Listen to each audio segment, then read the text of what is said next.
Peregrin, a story-based puzzle game, is about trying to save your village. You have to explore and solve puzzles to try and reach the summit of a mountain. It interested me because of the picturesque screenshots. The unique arcane powers is an extra element that intrigued me. You are Abby, on her way through a wasteland trying to fulfill a prophecy. On your travels, you learn what the heck happened to this world. Clickable special points give backstory through the narrator. The world is so interesting, I don't know why they made them slightly hidden. For achievements? Anyway, the point of the journey is to try and restore the world. They only send their best magic users on the trip. It is a difficult journey that takes a serious mental toll on the traveler. Abby loses more and more of herself as the story progresses. Her only link back to her village is a radio she carries. She speaks to the town's elder and her father. These conversations are used to build the importance of the journey. The story focuses on themes of loss. The people's loss of their world takes center stage, but it does get more personal for Abby. Her radio allows her to have conversations that explore her past. I felt the prophecy side was much stronger than the personal. Everything is explained a little too much. The game doesn't let you take a breath, almost like the game was pushing the story in my face. There's no free time to enjoy the world. The narrator jumps in at every possible moment. I still liked it and thought it was well done. The danger with a story like this is that it could be considered too mystical and really lose you, like just so magic-based, you know? And the story here is actually really well grounded, and I like that very much. You can relate things that happen in the story that are attributed to gods to things that might actually happen in real life. You can use your imagination and get there. It's kind of cool, actually, what really happened to the world. Yet the epilogue, I could have done without. It kind of ruined that. Peregrin is completely a point-and-click adventure. Like Super Brothers Sword and Sorcery EP, you can select where you want the character to move. WASD does work, but it's much easier to fall off a cliff or into some water. The game was created with clicking in mind, so no invisible walls. I fell to my death more than a few times not paying attention. Most of the time I used keyboard anyway, since it was more natural. When I came to a spot that required more finesse, I would click and the pathing would handle it. Not sure if they had this in mind, but it will port to a tablet well. Everything is a puzzle. Abby, the main character, has powers that allow her to take control of creatures as well as enemies. Most of the time you'll need to use the creature's abilities to solve the puzzle. For example, the troll can pick up heavy objects. You'll need to arrange a boulder and the troll on two different switches to raise a platform. The puzzles are not difficult to figure out and border on obvious. They have very specific ways to complete them. It's up to you if that's a big deal, but it removes any replay value Peregrin has. I enjoyed combining the abilities of each creature to solve larger puzzles. Some of the puzzles later span several screens. Those were my favorite.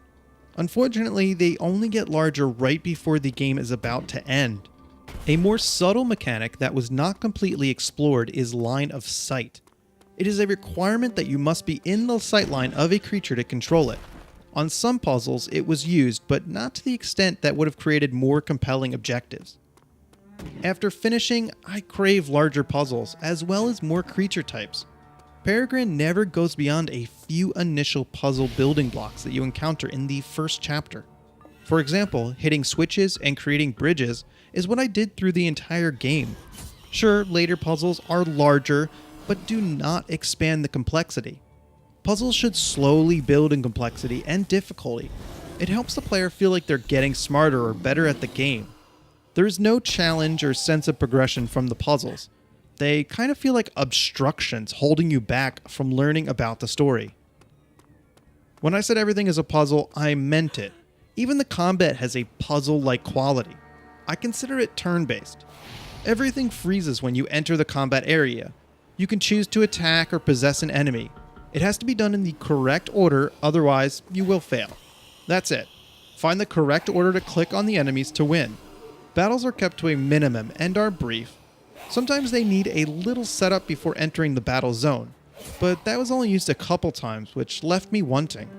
wanting bigger, badder battles with more complexity, more setup, and the possibility of reinforcements that would have required forethought. They are too simple for me to enjoy them.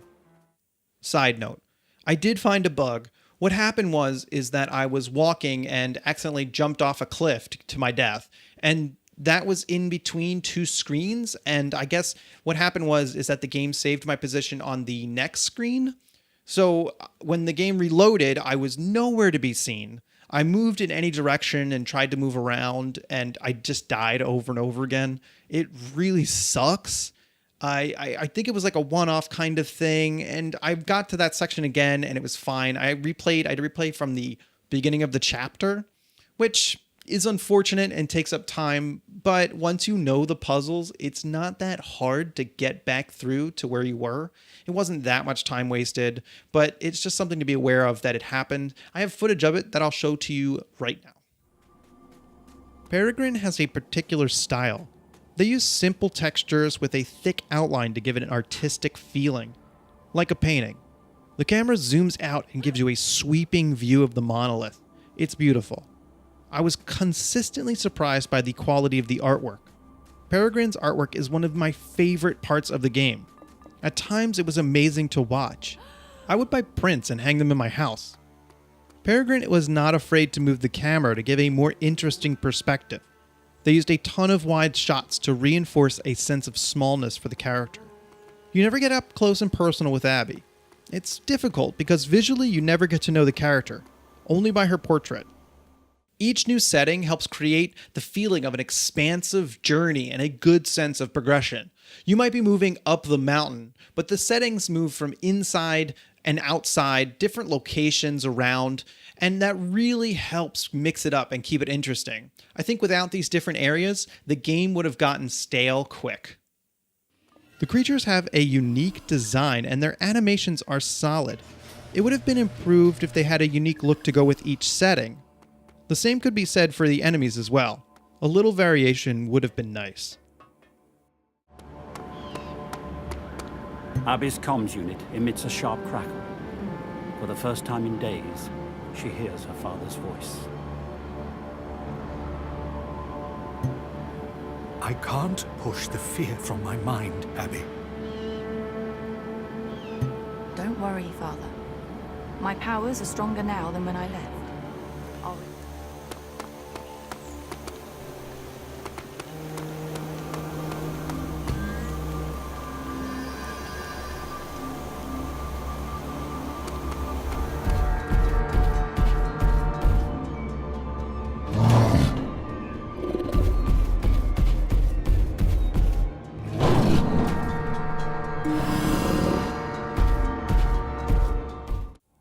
Voice acting in Peregrin is incredible. Really well done. It is the most critical part of the storytelling. No way this game would have even been considerable without this. It's also the way to get to know the characters. The lines wouldn't have the same weight to them. Even the narrator has a voice. Peregrin has the same light string soundtrack throughout. The track is long enough and in the background. It's also there to enhance the atmosphere and reinforce the somber mood. Most sounds you hear are the ambient and animal sounds though. At under 3 hours to complete, Peregrin is an interesting puzzle game that leans heavily on its voice acting and story. I certainly enjoyed the experience, but I'm not losing my mind. Any longer and the puzzles would have become repetitive, but at $15, it's a hard sell.